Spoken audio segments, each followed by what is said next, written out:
We have finally arrived to module 8 of the course.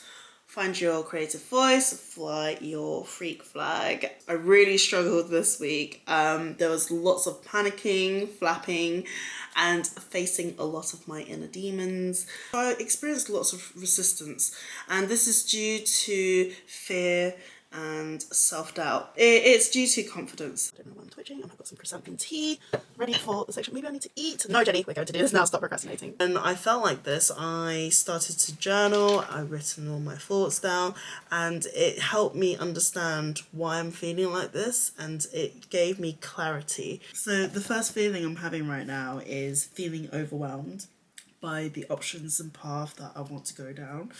The way I'm going to tackle this part is just to remember the one thing. Even if I've got loads, it doesn't matter which one I choose, just choose one and complete it, and just do it one step at a time. Don't be overwhelmed, focus on one thing.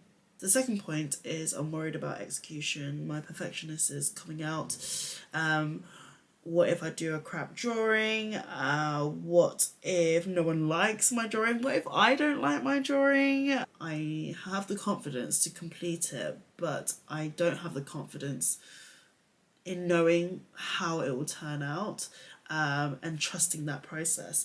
So part of me is like, I want to hop onto a technique drawing class to teach me how to draw things. I am not knowledgeable on light at the moment, form, like how do I keep the consistency?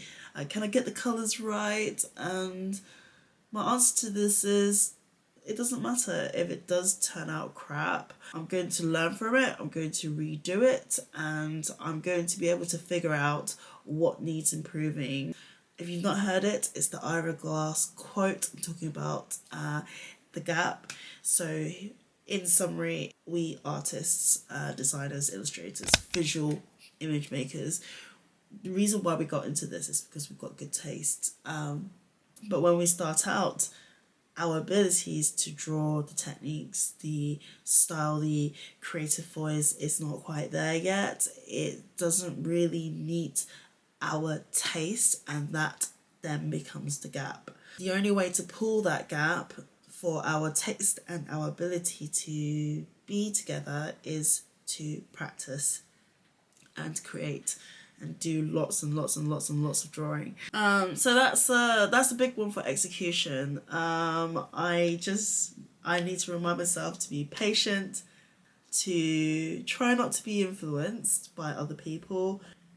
Saying that, like, sometimes when I see certain techniques, I'm like, wow, that's so cool, like, how do people do that? And then I guess that is, in a way, still kind of extracting from others and then mixing it into mine, because everything that we see, we kind of get influenced anyway, whether that's a film or another artist or the way nature grows or the way someone else does things. Like, yeah, I have to be very careful what I let in, if that makes sense.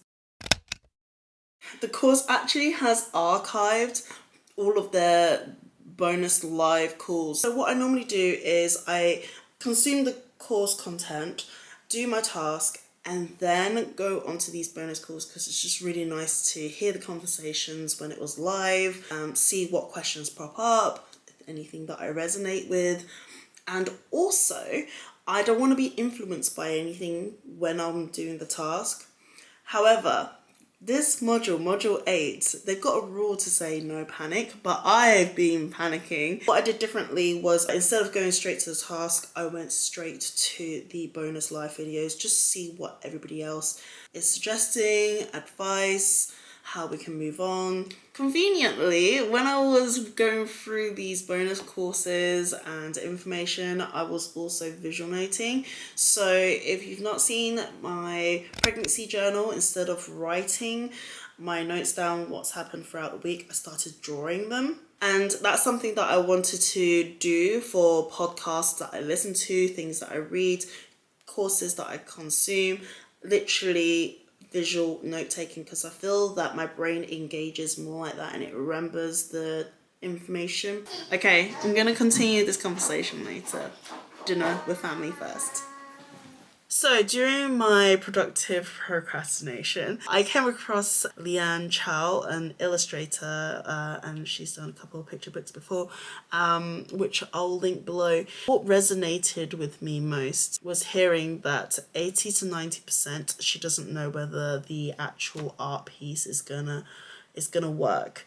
It was just like so reassuring to hear someone with a lot more experience also feeling like the way I'm feeling right now. Seeing her pushing through it makes me feel like, yes, that's what I need to do. I just need to push through this. There was another video where she shares like how she learns to draw anything, and I love her point about drawing from observation, and then finding ways to simplify, like to suit her laziness. And then that's when it really clicked for me. I realized I need to do literally loads of drawings, like loads. I need to, and I want to experiment with everything and see what I actually gravitate to. So I feel like finding my visual voice, my visual language is really about being true to me, which needs confidence, or at least space for me to develop, wonder, think, and just let things click naturally. I don't know whether you've experienced this before, but you know when someone tells you don't do something and you don't really understand until you actually do it. Yeah, that's kind of like how I feel about when people tell me, oh, you need to practice, practice, practice. But then I think, what am I practicing? Like, how do I know what I'm doing is right? And I feel that this course has taught me those feelings, like starting to recognize what I like, what I don't like, observing myself. That is what doing these accountability journal is showing me every week.